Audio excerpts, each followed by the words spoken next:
నమస్తే రమ్మగారు. నమస్తే. రమ్మగారు, సంకటహార చతుర్థి అంటారు కదా, ఆ రోజు యొక్క విశిష్టత ఏంటండి? సంకటహార చతుర్థి అంటే శుక్ల చవితి కాకుండా కృష్ణ చవితి, అంటే పౌర్ణమి తర్వాత వచ్చే చవితిని సంకటహార చతుర్థి అంటారు. ఆ రోజును కనుక పూజ చేస్తే సంకటాలు తొలుగుతాయని, కష్టాలు తొలుగుతాయని చెప్తారు. మామూలుగా మనకేంటి, వినాయకుడికి ఎప్పుడు చేసుకుంటాం మనము? ఈ భాద్రపద శుద్ధ చవితి నాడు వినాయక చతుర్థి, ఆయన జన్మదినమని, ఆ రోజు ఆయన జన్మించాడని భావించి ఆ రోజే గణాధిపత్యం వచ్చిందని అయ్యవారికి వాళ్ళ పూజ చేసుకుంటాం. అయితే అన్ని నెలల్లోనూ, ప్రతి నెలలోనూ కూడా పౌర్ణమి వెళ్ళగానే వచ్చే 4వ రోజుని సంకటహర చతుర్థిగా భావించి పూజ చేస్తారు. చవితి వినాయకుడికి ఇష్టం. ఈ కృష్ణ చవితికి కనుక పూజ చేస్తే ఆ రోజు సంకటాలు తొలగుతాయని, ఏ కష్టంలో ఉన్న వాళ్ళైనా వాళ్ళ పూజ చేస్తే విశేషమైన ఫలితం లభిస్తుందని చెప్తారు. ఈ దానికి చాలామంది రాజులు ఈ పూజ చేసి చాలా అద్భుతమైన ఫలితాన్ని పొందిన వాళ్ళు, అట్లా మంచి మంచి కథలు చెప్పబడ్డాయి. కథ చెప్పుకుందాం, ఎలా చేయాలో పూజ చెప్పుకుని కథ తర్వాత చెప్తాం. అలాగేనండి.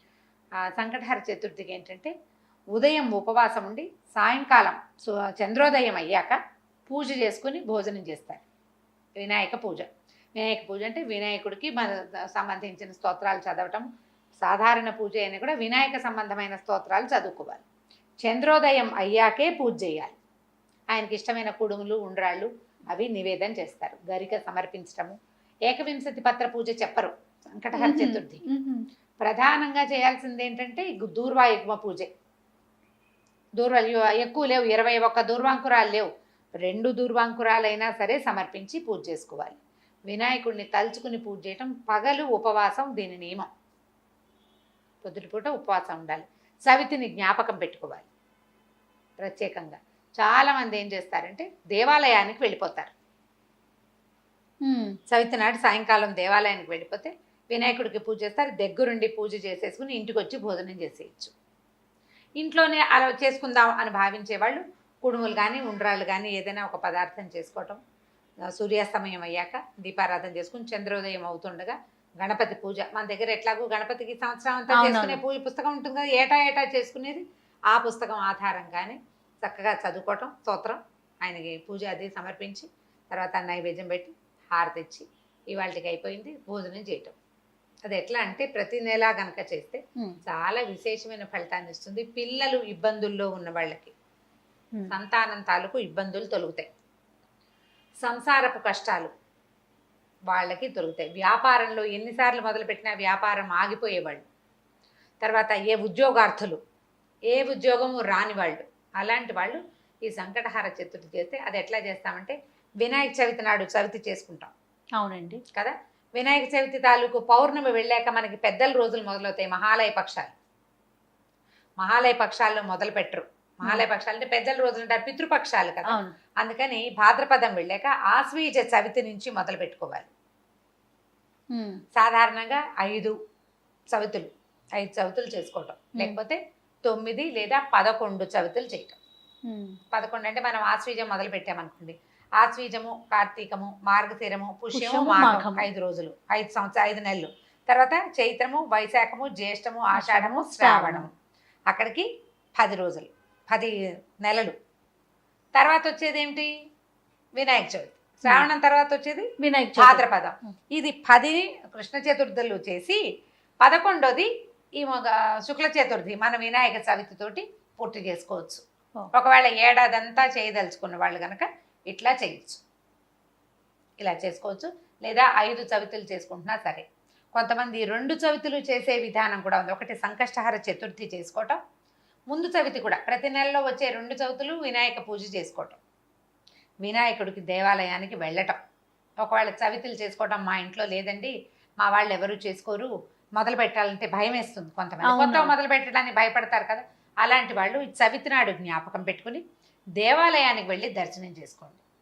పిల్లల ఇబ్బందులు ఏమైనా ఉంటే పిల్లల్ని కూడా ఈ దేవాలయానికి తీసుకెళ్ళి చక్కగా నమస్కారం చేయించి, 10 గుంజీలు చేయించి వాళ్ళతో ప్రదక్షిణ చేయించి నమస్కారం చేయిస్తే సంకటాలు తొలుగుతాయి అని చెప్తారు. దీనికి పూర్వకథ ఏం చెప్తారంటే, కృతవర్మ అని ఒక రాజుగారు ఉండేవాడు. ఆయనకి చక్కగా భార్య ఉండేది. చాలా అన్యోన్యమైన దాంపత్యం. చాలా కాలం ఆయనకి పిల్లలు కలగలేదు. కలగకపోతే ఆయన ఏమనుకున్నాడంటే చాలా దుఃఖపడేవాడు. ఇప్పటికీ సంతానం కలగటం లేదు, నేను ఈ రాజ్యం నాకొద్దు, ఈ రాజ్యమే నాకు వద్దు, నేను రాజ్యాన్ని వదిలిపెట్టి వెళ్ళిపోతాను అని చెప్పి తన మంత్రుల్ని సామంతుల్ని అందరినీ పిలిచి వాళ్ళకి రాజ్యపు బాధ్యతలు అప్పచెప్పేశాడు. సంతానం కలిగే మార్గం లేదు, జాతకంలో సంతానం లేదు, రాణుల్ని మార్చినా సంతానం కలిగేలాగా లేదు, ఎన్ని పూజలు చేసినా ఆయనకి సంతానం కలగలేదు. అప్పుడు ఏం చేశారంటే భార్యాభర్త ఇద్దరు వెళ్ళిపోయారు అడవికి. మొత్తం ఈ సంపద అంతా కూడా ఈ మంత్రులకు అప్పచెప్పేసి జాగ్రత్తగా చూసుకోండి అని ప్రాయోపవేశం చేయడానికంటే తపస్సు చేసుకుంటూ మరణించడానికి ఓహో వెళ్ళి అడవుల్లో ఉండిపోయారు. ఉండిపోతే నారద మహర్షి ఒకసారి అక్కడ చూశాడు వీళ్ళని. ఏమిటి సంగతి అంటే వీళ్ళు ఇంకా ఏమైందంటే మొదట్లో కందమూలాలు తినేవాళ్ళు క్రమంగా భార్యాభర్త ఆకులలమలు తింటూ మరణానికి దగ్గరగా ఉన్నారు వాళ్ళు.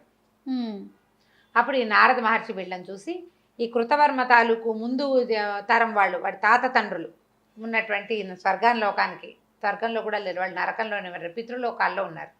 అక్కడికి వెళ్ళి మీ వంశం వాడైన కృతవర్మ సంతానార్థి, అతనికి పిల్లలు కలగలేదు, మరి ఏ పాపం వల్ల పిల్లలు కలగలేదో తెలీదు, అతను ప్రాయోపవేశానికి సిద్ధంగా ఉన్నాడు అని చెప్పేసరికి ఆయన ఏం చెప్పాడంటే, అయ్యా నాకు ఒక్క సహాయం చేయండి, మా వాడి దగ్గరికి వెళ్ళి వినాయక వ్రతం చేయమనండి, సంకష్టహార చతుర్థి వ్రతం చేయమనండి. అది ఎప్పుడు చేయాలి? పౌర్ణమి వెళ్ళిన 4వ రోజున వినాయక వ్రతం చేయాలి. వ్రతం చేస్తే సంతానం కలుగుతుందని మా అబ్బాయికి చెప్పండి. ఆ వ్రతం చేయటమే మేము ముందు అవతారాల్లో కూడా మేము అదే చేశామని చెప్పారు. చెప్పేసరికి నారద మహర్షి వచ్చి ఈ కృతవర్మకి బోధించాడు. నాయన సంతానం లేకపోతే ఇట్లా చేయకూడదు, ప్రాయోపవేశం చేసి నువ్వు పోయావనుకో మీ పితరులు మీ తాత తండ్రులు ఏమవుతారు? అవును, వాళ్ళకి నీళ్ళు ఇవ్వడానికి నీకు కొడుకైనా ఉండాలి, కనీసం కూతురుంటే దౌహిత్రుడైనా ఇస్తాడు. అవకాశం లేకుండా చేసేస్తావు, నీ తాత తండ్రులంతా బాధపడతారు, నీ పితృదేవతలు దుఃఖపడుతున్నారు, నువ్వు ఇక చతుర్థి వ్రతం చేసుకో అని చెప్పాడు. చెప్పేసరికి ఆయన సరేనని ఈ సంకటహార చతుర్థులు చేయటం మొదలుపెట్టాడు. అనతి కాలంలోనే ఆయన భార్య గర్భవతి.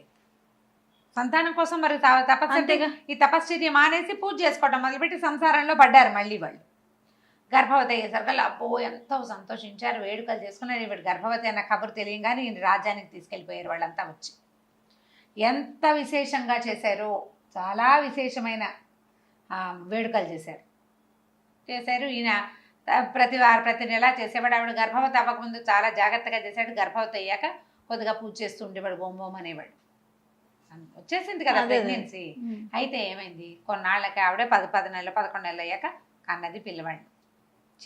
చంద్రుడు లాంటి ముఖం, ఎంత బాగున్నాడో పిల్లవాడు, కానీ చేతులు పాదాలు లేవు. అంగహీనుడైన కుమారుడు కలిగాడు. పిల్లవాడు మహాందంగా ఉన్నాడు, చేతులు లేవు, కాళ్ళు లేవు. ఆవిడ విపరీతంగా ఏడ్చింది. ఏం చేసుకోను ఈ శిశువుని నేను? రాజ్యానికి ఉత్తరాధికారి కావాలని, పెద్దలకి నివాపాంజలి ఇవ్వాలని కన్నాము, వీడికి చేతులు లేవు, కాళ్ళు లేవు, ఇంత అంగవైకల్యంతో పుట్టిన బిడ్డ భగవంతుడు ఎందుకు ఇచ్చాడు నాకు ఇటువంటి బిడ్డని?